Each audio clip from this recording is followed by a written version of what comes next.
And welcome to 100% maths. हम discuss कर रहे हैं सीबीएसई का sample paper for session 2020 and 21।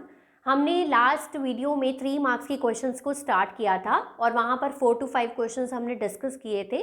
4 to 5 हमारे पेंडिंग हैं 3 मार्क्स के। तो आज इस वीडियो में वही हम क्वेश्चंस डिस्कस करने जा रहे हैं। इसमें जो है वो बहुत इंपॉर्टेंट क्वेश्चन है लास्ट वाले, तो ये बहुत हेल्पफुल होने वाली है वीडियो आप सबके लिए, आपकी प्रैक्टिस के लिए। तो इस वीडियो को आप लास्ट तक ज़रूर देखिएगा। आइए वीडियो स्टार्ट करते हैं। सो हम कर रहे थे 30th क्वेश्चन नंबर 30 के अंदर ही हमारे पास और पार्ट है, तो पहले हम वो डिस्कस कर लेते हैं। ये एनसीईआरटी से क्वेश्चन है, चैप्टर नंबर 6 ट्रायंगल्स में से क्वेश्चन है। अब यहाँ पर है in an equilateral triangle A B C D is a point on side B C. तो पहले फिगर बनानी ज़रूरी है। क्या है? इक्विलेटरल ट्रायंगल है ए बी सी। यहाँ पर मैंने एक ट्रायंगल ड्रॉ कर लिया ए बी सी और ये इक्विलेटरल है। डी कोई पॉइंट है on side B C. Let us से ये जो डी है वो ये पॉइंट है, ठीक है। सच दैट जो बी डी है वो 1/3 ऑफ बी सी है।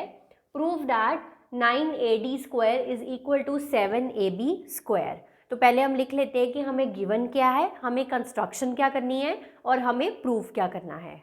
तो हमें गिवन है एन इक्विलेटरल ट्रायंगल, एन लिखना है यहाँ पर, an equilateral triangle A B C, D कोई पॉइंट है बी सी पर, ये तो स्टेटमेंट से ही लिखा है। Such that B D is equal to 1/3 of B C, ये हमें क्वेश्चन में गिवन है। देन हमें प्रूफ करना है 9AD square is equal to 7AB square. अब AD स्क्वायर क्वेश्चन के लिए चाहिए तो हमें A और D को क्या करना पड़ेगा? ज्वाइन करना पड़ेगा।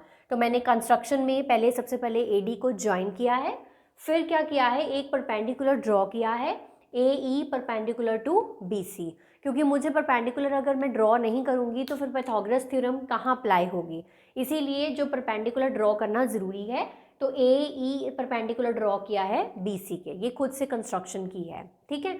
अब अगर ये इक्विलेटरल ट्रायंगल है तो इक्विलेटरल ट्रायंगल की सभी साइड्स क्या होती हैं? इक्वल होती हैं। तो हम मान लेते हैं कि let side of equilateral triangle is equal to A. मान लिया कि सारी साइड्स जो हैं इसकी वो ए हैं। तो अब अगर सारी साइड्स ए हैं तो ये ए बी भी ए है, ये ए सी भी ए है और ये पूरी बी सी जो है वो भी क्या है? ए है। अब अगर ये जो ए ई है वो परपेंडिकुलर है तो दैट मीन्स परपेंडिकुलर क्या होता है? वो बाइसेक्ट करता है उस लाइन को 2 सेगमेंट्स में।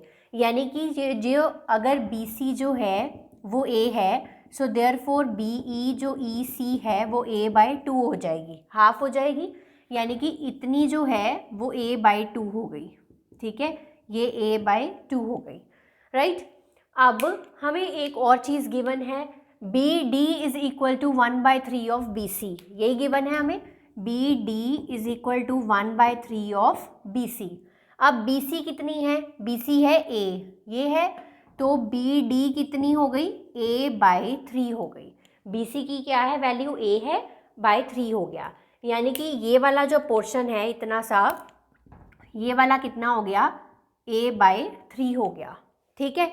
अब ये पूरा कितना था? A/2 था और ये इतना कितना है? A/3 है। तो हम D निकाल सकते हैं, छोटे छोटे पोर्शन इसमें निकालने ज़रूरी हैं। सो डी ई क्या हो जाएगा? डी ई हो जाएगा A/2 माइनस A/3। तो A/2 माइनस A/3, इसका एलसीएम ले लेंगे, ये हो गया 3A माइनस 2A, A/6 हो गया। तो ये जो पोर्शन है डी ई वाला ये A/6 आ गया, ठीक है। अब हमने क्या निकाल लिया है एक बार चेक कर लेते हैं। सबसे पहले BCA थी, क्योंकि इक्विलेटरल ट्रायंगल है, सभी साइड्स इक्वल हैं। अब ये परपेंडिकुलर ड्रॉन था तो ये भी A/2 हो गया, ये भी A/2 हो गया। अब ये वाली जो चीज़ है हमें गिवन थी, BD जो है दैट इज़ 1/3 ऑफ BC, यानी कि A/3 हो गया। अब ये टोटल A/2 था, उसमें से A/3 निकाल दिया, ये A/6 आ गया, ठीक है। यहाँ तक ये सारी वैल्यूज़ कैलकुलेट कर ली। ये कैलकुलेट क्यों करी हैं ये भी बता रही हूँ। अब हमें क्या प्रूफ करना है? 9AD square is equal to 7AB square. अब हमें ट्रायंगल ऐसा लेना है जिसमें AD भी आए और क्या आ जाए? AB भी आ जाए। अब हमें क्या करना है? सबसे पहले AD किस में आ रहा है? हम ये वाला ट्रायंगल ले लेंगे, ADE वाला, ठीक है। इन ट्रायंगल ADE, अब इसमें हम पाइथागोरस थ्योरम यूज़ कर रहे हैं। पाइथागोरस थ्योरम क्या कहती है, हाइपोटेन्यूज स्क्वायर, हाइपोटेन्यूज क्या है, AD है, is equal to DE square plus AE square. ये आ गया आपके पास। अब यहाँ से आपके पास क्या क्या चीज़ अवेलेबल है, यहाँ से AD जो है इसको हमने चेंज नहीं करना, AD को ऐसे रहने देना क्योंकि 9AD स्क्वायर प्रूफ करना है। DE, ये जो है DE, अब ये कहाँ पर है, ये है A/6 इसकी वैल्यू है, ठीक है, A/6 का होल स्क्वायर इसकी वैल्यू है, ये हमने निकाल ली हुई थी। अब रह गया AE, ये कहाँ पर है, ये यहाँ पर है, ये वाला AE। अब इसकी वैल्यू नहीं है हमारे पास, तो इसकी वैल्यू पहले कैलकुलेट कर लेते हैं। ये वाला पोर्शन मैं रब कर रही हूँ, इसकी जगह पर हम AE कैलकुलेट करने जा रहे हैं। अब AE कैलकुलेट करने के लिए AE इस ट्रायंगल में आ रहा है, AEC ट्रायंगल में, है ना, या फिर AEB ट्रायंगल में। यहाँ तो ऑलरेडी बहुत रश है, इसलिए इस वाले ट्रायंगल से ज़्यादा इजीली निकल जाएगा। तो AEC पे मैंने पाइथागोरस थ्योरम लगा दी, AC square is equal to EC square plus AE square. अब यहाँ से सारी वैल्यूज़ प्रेजेंट हैं, आप ध्यान से देखिए। AC क्या है, A square is equal to EC क्या है, A/2 का होल स्क्वायर प्लस AE हमें कैलकुलेट करनी है। यहाँ से हो गया A स्क्वायर, यहाँ से इधर ले आओ इसको, A स्क्वायर/ 4 हो गया is equal to AE square. LCM ले लेंगे तो 4A square minus A square is equal to AE square. ये हो गया 3A square/ 4 is equal to AE square.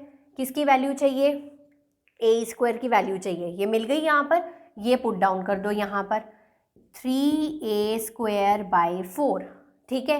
ये पूरे की वैल्यू है, इसका स्क्वायर नहीं करना है क्योंकि मैंने यहाँ पर AE की वैल्यू नहीं निकाली है, सिंपल सीधी AE स्क्वायर की वैल्यू को कैलकुलेट कर लिया है।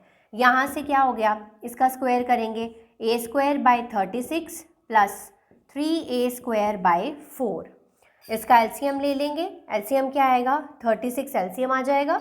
यहाँ से हो गया A स्क्वायर प्लस यहाँ से 4, कितने सा 9 सा 36, 9 3 सा 27, तो ये हो गया इधर AD स्क्वायर। इस 36 को इधर ले जाओ, अब यहाँ पर आ गया 36AD square is equal to A square plus 27A square, कितना हो गया 28A स्क्वायर, ठीक है। अब यहाँ से इस 36 और 28 4 के टेबल पे कट सकते हैं, 4 9 सा 36, 9AD स्क्वायर आ गया, 7A स्क्वायर आ गया, ठीक है। अब A स्क्वायर की जगह पर हम AB स्क्वायर लिख सकते हैं, क्यों, क्योंकि AB की वैल्यू A है, ठीक है। तो यहाँ से वो हो गया हमारा proof, 9AD square is equal to 7AB square, hence proved. जब आप इसको सिस्टमैटिकली खुद अपने हैंड्स के साथ सॉल्व करेंगे तो ये बहुत जल्दी आपका आंसर कैलकुलेट हो जाएगा। नेक्स्ट क्वेश्चन है क्वेश्चन नंबर 31। ये स्टैटिस्टिक्स चैप्टर में से है और ये बहुत ज़्यादा इंपॉर्टेंट क्वेश्चन है, हर बार इस तरह का क्वेश्चन पूछा जाएगा आपको, तो इसको बहुत अच्छे से ध्यान से देखिएगा। The median of the following data is 16। सबसे पहले मीडियन हमें ऑलरेडी गिवन है, हमें मिसिंग फ्रीक्वेंसीज A और B कैलकुलेट करनी है। अगर टोटल ऑफ फ्रीक्वेंसी है 70, तो मतलब हमें टोटल फ्रीक्वेंसी का जो है वो ऑलरेडी 70 हमें गिवन है। समेशन ऑफ F यानी कि N भी बोलते हैं इसको, कैपिटल N या समेशन F जो है वो ऑलरेडी गिवन है। तो मीडियन को कैलकुलेट करने से पहले हमें सबसे पहले ये क्लास ऑफ फ्रीक्वेंसी हमें गिवन है, ठीक है। पहले चेक कर लो ये कंटिन्यूस ही है, 0 to 5, 5 to 10, ये बिल्कुल ठीक है, ठीक है। अब ये फ्रीक्वेंसी गिवन है, सबसे पहले मीडियन के केस में हमें क्यूमुलेटिव फाइंड आउट करनी होती है, क्यूमुलेटिव फ्रीक्वेंसी। क्यूमुलेटिव फ्रीक्वेंसी कैसे फाइंड आउट करते हैं, first frequency same, then add on करते जाएंगे, 12 प्लस A हो गया, then 12 plus 12 24 plus A, then 24 plus 15 that will be 39 plus A, then 39 plus A plus B, then 39 plus 6 कितने होते हैं 45 plus A plus B, then 51 plus A plus B, then 51 plus 4 55 plus A plus B, right. तो 55 plus A plus B आ गया हमारा last वाला, तो ये equal होता है समेशन ऑफ F यानी कि 70 के। तो यहाँ से हमें क्या मिल गया कि 55 प्लस A प्लस B जो है वो 70 के इक्वल है। तो यहाँ से a प्लस बी आ गया 15। अब जब भी दो वेरिएबल्स कैलकुलेट करनी हो उसके लिए हमेशा आपके पास दो इक्वेशंस होनी चाहिए, एक हमें यहाँ से मिल गई, दूसरी हम जब उसका फॉर्मूले में वैल्यूज़ पुट डाउन करेंगे वो वहाँ से मिलेगी। अब ये है हमारा मीडियन का फॉर्मूला। अगर ये मीडियन का फॉर्मूला आपको याद नहीं है तो इसको कर लीजिए, क्योंकि इसके बिना ये क्वेश्चन सॉल्व नहीं होगा। अब सबसे पहले मीडियन का फॉर्मूला तो मैंने लिख लिया, अब इसकी टर्म्स पता होनी चाहिए। टर्म्स पता होने से भी पहले एक चीज़ और पता होनी चाहिए, वो है मीडियन क्लास। अगर ये गलत हो गई तो सारा क्वेश्चन जो है वो गलत हो जाएगा, तो इसलिए ये समझनी बहुत ज़रूरी है। अगर तो नॉर्मल मीडियन का क्वेश्चन आता है उसमें जो हाईएस्ट फ्रीक्वेंसी वाली जो क्लास होगी वो मीडियन क्लास होती है। बट अब इस केस में हमें मिसिंग फ्रीक्वेंसीज़ हैं, हमें ढूंढनी है फ्रीक्वेंसीज़, तो हमें ये नहीं पता कि कौन सी फ्रीक्वेंसी बड़ी हो सकती है, तो ये वाला जो क्राइटेरिया है वो यहाँ पर नहीं लगेगा। यहाँ पर हम कैसे ढूंढेंगे मीडियन क्लास को, कैसे ढूंढना है, देखो मीडियन हमें कितना गिवन है 16, तो 16 किस क्लास में लाई कर रहा है, 15 to 20 वाली क्लास में, तो 16 जो है वो इस क्लास में लाई कर रहा है। सो देयरफॉर ये वाली जो क्लास है वो क्या बन जाएगी, मीडियन क्लास बन जाएगी। ठीक है, तो जो भी आपका मीडियन आपको गिवन है उसके अकॉर्डिंगली आपने चेक कर लेना वो किस क्लास के अंदर लाई कर रहा है, तो that is your median class. तो मीडियन क्लास आ गई आपकी 15 to 20। ठीक है, अब आ गई ये टर्म्स की बात। एल होती है lower limit of the median class, तो लोअर लिमिट क्या है आपकी 15 है, हायर लिमिट क्या है 20 है, उसकी नीड नहीं है यहाँ पर। उसके बाद आ जाओ n/2, थोड़ी देर पहले n बताया था आपको, n/2 का मतलब हो गया 70/2, तो यानी कि n/2 का मतलब हो गया 70/2, दैट इज इक्वल टू 35। उसके बाद आ गई क्यूमुलेटिव फ्रीक्वेंसी। अब क्यूमुलेटिव फ्रीक्वेंसी, अब ये तो मीडियन क्लास है, अब क्यूमुलेटिव फ्रीक्वेंसी इसी की नहीं लेनी है आपने, इसका मतलब होता है cumulative frequency of the preceding class. तो प्रीसीडिंग क्लास कौन सी है, ये वाली है, तो इसकी क्यूमुलेटिव फ्रीक्वेंसी आपको लेनी है, ये याद रखना है आपने स्टेप। क्यूमुलेटिव फ्रीक्वेंसी जो है वो प्रीसीडिंग क्लास की आपको लेनी है। नेक्स्ट नीचे आ गया एफ का मतलब हो गया फ्रीक्वेंसी, तो फ्रीक्वेंसी क्या है उसकी 15 है। ठीक है, मल्टीप्लाई बाय एच का मतलब होता है दोनों के बीच का डिफरेंस, मतलब विड्थ जो है 15 और 20, मतलब कितना कितना डिफरेंस है 5 का, तो 5 यहाँ आ गया।